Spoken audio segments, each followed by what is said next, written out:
Toyota और Honda ऐसी companies हैं जिनका कूड़ा भी बिकता है। ये वो कंपनीज हैं जिनको अपने किसी भी नए वेरिएंट्स के लॉन्च पर कोई तारीफों के लंबे पुल नहीं बांधने पड़ते, किसी से प्रमोशन नहीं करवानी पड़ती, कोई नई हेडलाइंस नहीं देना पड़ती, कोई शोर नहीं मचाना पड़ता। वजह क्या है? तो चलिए कुछ सेकंड्स के अंदर हकीकत पसंदाना तज्जिया करते हैं। देखिए, पाकिस्तान के अंदर जितने भी सिटीज हैं, जितने भी पाकिस्तान के अंदर शहर हैं, हर शहर के अंदर बल्कि छोटे छोटे कस्बों के अंदर भी जो हमारी वर्कशॉप्स हैं, जहाँ पे हमें मैकेनिक्स मिलते हैं, हमारी जो मैकेनिक्स की कम्युनिटी है वो इतनी ज्यादा एजुकेटेड नहीं है। सबसे जो पहली बात है, वो मैकेनिक्स हैं जिन्होंने अपने उस्तादों से काम सीखा हुआ है, अपने सीनियर से काम सीखा हुआ है, एक हैंड टू हैंड एक्सपीरियंस हासिल किया हुआ है। वो इंजीनियर नहीं है जिन्होंने सिर्फ प्रैक्टिकली बेसिक चीज़ों को सीखा है अपनी वर्कशॉप्स बना के बैठ के।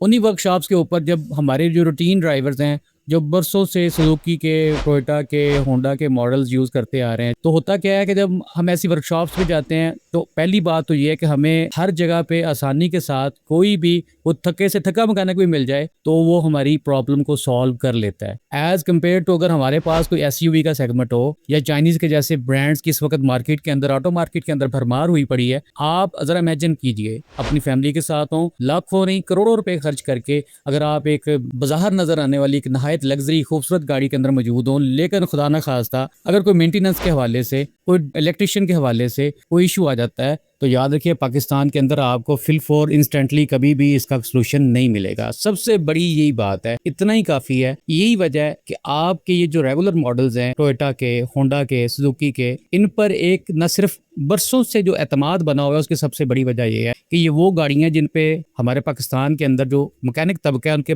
बच्चों ने भी हाथ सीधे किए हुए हैं। उनको पता है, इनके वेरिएंट्स का पता है, इनकी एक एक चीज़ का पता है, इनकी इलेक्ट्रिशियन, इनकी वायरिंग का पता है, इन गाड़ियों के सस्पेंशन का पता है, स्ट्रक्चर का पता है। और ये सिर्फ मैं कंट्री वाइज बात कर रहा हूँ। पाकिस्तान के अंदर जो हमारे मैकेनिक तबका है, हमारा जो गाड़ियों का मैकेनिक तबका है, आज तक बरसों से लेके अब तक टोयोटा, होंडा, सुजुकी, इन मॉडलों पर अब जाकर उन्हें कुछ ना कुछ काम करना या कुछ ना कुछ उनके हाथ सीधे हुए हैं। पूरे नहीं, मुकम्मल नहीं, पूरी तरह से नहीं, पूरी तरह से अभी भी उनकी इन मॉडल्स के बारे में ग्रिप नहीं हो सकी। तो आप अंदाजा कीजिए कि ये वो मॉडल्स हैं, टोयोटा, होंडा, सुजुकी, ये वो कंपनीज हैं जिनके स्ट्रक्चर, लेआउट वगैरह हर चीज, ईच एंड एवरीथिंग, मैं समझता हूँ कि कार मैकेनिक्स के लिए फ्रेंडली बनाया गया है इसको। लेकिन फिर भी हमारे पाकिस्तान के अंदर जो मैकेनिक्स हैं वो फिर भी बड़ी मुशक्कत के बाद, बड़ी जोड़ तोड़ करने के बाद, जुगाड़ लगाने के बाद फिर भी हमारी प्रॉब्लम को सॉल्व करते हैं। जिन मार्केट्स के अंदर आप अपनी पुरानी सुजुकी को लेकर जाएं, एक साइकिल मैकेनिक भी आपको कोई ना कोई इसका जुगाड़ करके आपको ठीक कर देगा। लेकिन याद रखिए, अगर आपके पास एसयूवी का कोई भी सेगमेंट होगा तो उसके लिए आपको एक टेक्निकल वर्कशॉप जाने की जरूरत हमेशा रहेगी, और टेक्निकल वर्कशॉप आपको जगह जगह पे नहीं मिलेगी। इसके लिए एक टाइम लग सकता है, इसके लिए आपको एक बहुत लंबा सफर तय करना पड़ सकता है। तो ये कुछ फैक्ट्स हैं जिनको जानना बहुत जरूरी है। आप इस बारे में मजमूई तौर पर क्या ज़हन रखते हैं, क्या ख्याल रखते हैं, हमें कमेंट में अपनी राय से जरूर आगाह कीजिए।